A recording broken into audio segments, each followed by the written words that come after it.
ಕೃಷಿ ಸಾಹಸ. ಅದು ಒಂದು ಸುಂದರವಾದ ತೋಟ. ಬೆಳಿಗ್ಗೆ ಸೂರ್ಯನು ಪ್ರಕಾಶಮಾನವಾಗಿ ಉದಯಿಸಿದನು ಮತ್ತು ತನ್ನ ಸುವರ್ಣ ಕಿರಣಗಳಿಂದ ಎಲ್ಲವನ್ನೂ ಬೆಳಗಿಸಿತು. ಬೆಲ್ಲ ಎಂಬ ಹಸುವು ತನ್ನ ಕಾಲುಗಳನ್ನು ಚಾಚಿಕೊಂಡು ಮಬಾ ಎಂದು ಕೂಗಿತು. ಹ್ಯಾರಿ ಎಂಬ ಕುದುರೆಯು ಹತ್ತಿರ ಬಂದು ತನ್ನ ಕಾಲುಗಳನ್ನು ಮೇಲಕ್ಕೆತ್ತಿ ಆನಂದಿಸಿತು. ಟಿಲ್ಲಿ ಚಿಕ್ಕ ಕಿಟನ್ ತನ್ನ ಮೃದುವಾದ ಕಾಲುಗಳನ್ನು ಚಾಚಿಕೊಂಡು ನಿಧಾನವಾಗಿ ನಕ್ಕಿತು. ಇದು ಒಂದು ಸುಂದರವಾದ ಹೊಸ ದಿನವಾಗಿತ್ತು ಮತ್ತು ಪ್ರಾಣಿಗಳು ಎಲ್ಲವೂ ರೋಮಾಂಚನಗೊಂಡು ಸಾಹಸಕ್ಕೆ ಸಿದ್ಧವಾಗಿದ್ದವು. ಟಿಲ್ಲಿ ನಿಧಾನವಾಗಿ ಕೋಣೆಯ ಕಡೆಗೆ ಹಾರಿದಳು. ನಮ್ಮ ಬಾಸ್ ಎಲ್ಲಿದ್ದಾರೆ? ಅವಳು ಆಶ್ಚರ್ಯದಿಂದ ಕೇಳಿದಳು, ಏಕೆಂದರೆ ರೈತ ಬೆನ್ ಫಾರ್ಮ್ಗೆ ಬರಲಿಲ್ಲ. ಕಿಟನ್ ಟಿಲ್ಲಿ ಸುತ್ತಲೂ ಸುತ್ತುತ್ತಿದ್ದಳು. ಅವಳ ಬಾಲವು ಉತ್ಸಾಹದಿಂದ ಅಲುಗಾಡುತ್ತಿತ್ತು. ಹ್ಯಾರಿ ತನ್ನ ಕಾಲುಗಳನ್ನು ತಟ್ಟುತ್ತಾ ಸಿದ್ಧವಾಗಿದ್ದನು ದಿನದ ಸಾಹಸಕ್ಕೆ. ನಾವು ಕಾಯಲು ಸಾಧ್ಯವಿಲ್ಲ ಎಂದನು ಹ್ಯಾರಿ. ಹೌದು, ಊಟ ಮಾಡೋಣ ಎಂದು ಟಿಲ್ಲಿ ಖುಷಿಯಿಂದ ಹೇಳಿದಳು. ಅವಳು ಜಿಗಿದಾಗ ಅವಳ ಬಾಲವು ಅಲುಗಾಡಿತು. ಎಲ್ಲಾ ಪ್ರಾಣಿಗಳು ಒಂದಾಗಿ ಹುಲ್ಲು ಮತ್ತು ನೀರನ್ನು ಸಂಗ್ರಹಿಸಲು ಹೊರಟವು.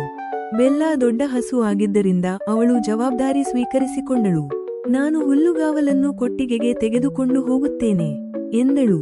ಅವಳು ತನ್ನ ಬೆನ್ನಿನ ಮೇಲೆ ಹುಲ್ಲುಗಳನ್ನು ಸಮತೋಲನಗೊಳಿಸುತ್ತಾ ಕೊಟ್ಟಿಗೆಗೆ ಹಾರುತ್ತಿತ್ತು. ಟಿಲ್ಲಿ ಅವಳ ಹಿಂದೆ, ಹ್ಯಾರಿ ಪಕ್ಕದಲ್ಲಿದ್ದನು. ಹ್ಯಾರಿ ಬಾವಿಗೆ ಧಾವಿಸಿದನು.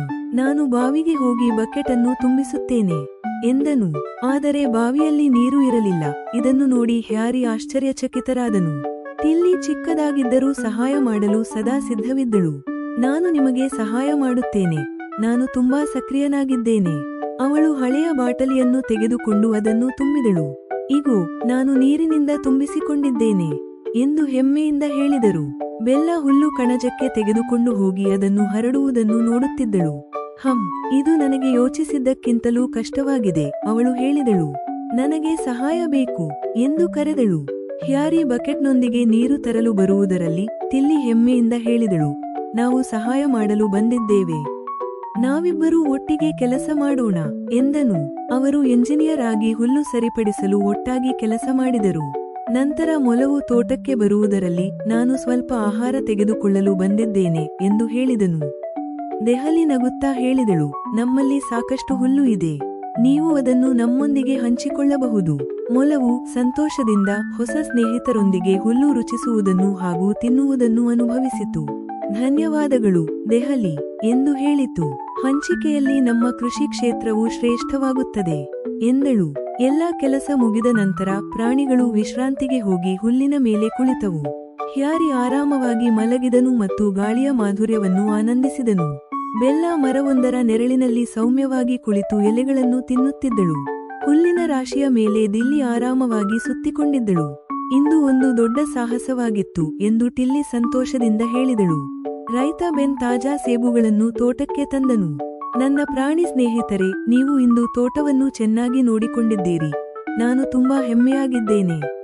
ಪ್ರಾಣಿಗಳು ತುಂಬಾ ಸಂತೋಷವಾಗಿದ್ದವು. ರೈತ ಬೆನ್ ತಾನು ತಂದ ಸೇಬುಗಳನ್ನು ಬೆಲ್ಲ, ಹ್ಯಾರಿ, ಡಿಲ್ಲಿ ಮತ್ತು ಮೊಲಗಳಿಗೆ ಕೊಟ್ಟನು. ಈ ಸೇಬುಗಳು ನಿಮ್ಮ ಕಠಿಣ ಪರಿಶ್ರಮಕ್ಕೆ ಪ್ರತಿಫಲವಾಗಿದೆ ಎಂದರು. ಪ್ರಾಣಿಗಳು ಸಂತೋಷದಿಂದ ಸೇಬುಗಳನ್ನು ತಿಂದು ತೃಪ್ತಿಯಾದವು. ಸೂರ್ಯ ಮುಳುಗಲು ಪ್ರಾರಂಭಿಸಿದಾಗ ಆಕಾಶವು ಗುಲಾಬಿ ಮತ್ತು ನೇರಳೆ ಬಣ್ಣಗಳಿಂದ ಸುಂದರವಾಗುತ್ತಿತ್ತು. ತೋಟದಲ್ಲಿ ಮೌನವೂ ಇದ್ದು ಪ್ರಾಣಿಗಳು ಒಟ್ಟಿಗೆ ಮಲಗಿ ಆಕಾಶದ ಅದ್ಭುತ ಬಣ್ಣಗಳನ್ನು ನೋಡುತ್ತಿದ್ದವು. ನಾವು ಇಂದು ಅತ್ಯುತ್ತಮ ತಂಡವನ್ನು ನಿರ್ಮಿಸಿದ್ದೇವೆ ಎಂದು ಬೆಲ್ಲ ಹೆಮ್ಮೆಯಿಂದ ಹೇಳಿದಳು. ಆಕಾಶದಲ್ಲಿ ನಕ್ಷತ್ರಗಳು ಪ್ರಕಾಶಮಾನವಾಗಿದ್ದವು. ನಾಳೆ ಮತ್ತೊಂದು ಸಾಹಸಕ್ಕೆ ಸಿದ್ಧವಾಗಿರುವ ಪ್ರಾಣಿಗಳು ಸಂತೋಷದಿಂದ ಮಲಗಿದವು. ಗುಡ್ ನೈಟ್ ಸ್ನೇಹಿತರೆ ಎಂದು ಟಿಲ್ಲಿ, ಬೆಲ್ಲ, ಹ್ಯಾರಿ ಮತ್ತು ಮೊಲಗಳು ಒಟ್ಟಾಗಿ ನಿದ್ದೆಗೆ ಹೋಗಿದವು. ಪ್ರಾಣಿಗಳು ನಕ್ಷತ್ರಗಳ ಕೆಳಗೆ ಮಲಗಿದ್ದವು ಮತ್ತು ಅವರು ಆ ದಿನದ ಪಾಠವನ್ನು ನೆನಪಿಸಿಕೊಂಡರು. ನಾವು ಒಟ್ಟಿಗೆ ಕೆಲಸ ಮಾಡಿದರೆ ಮತ್ತು ಕಾರ್ಯಗಳನ್ನು ಹಂಚಿಕೊಂಡರೆ ನಾವು ಏನನ್ನಾದರೂ ಸಾಧಿಸಬಹುದು. ನಾಳೆ ನಾವು ಯಾವುದೇ ಸವಾಲನ್ನು ಒಟ್ಟಾಗಿ ಎದುರಿಸಬಹುದು. ಕಥೆಯ ನೈತಿಕತೆ: ನಾವು ಒಟ್ಟಿಗೆ ಕೆಲಸ ಮಾಡಿದರೆ ಮತ್ತು ಕಾರ್ಯಗಳನ್ನು ಹಂಚಿಕೊಂಡರೆ ನಾವು ದೊಡ್ಡ ವಿಚಾರಗಳನ್ನು ಸಾಧಿಸಬಹುದು ಮತ್ತು ಸಂತೋಷದ ಸಮುದಾಯವನ್ನು ನಿರ್ಮಿಸಬಹುದು.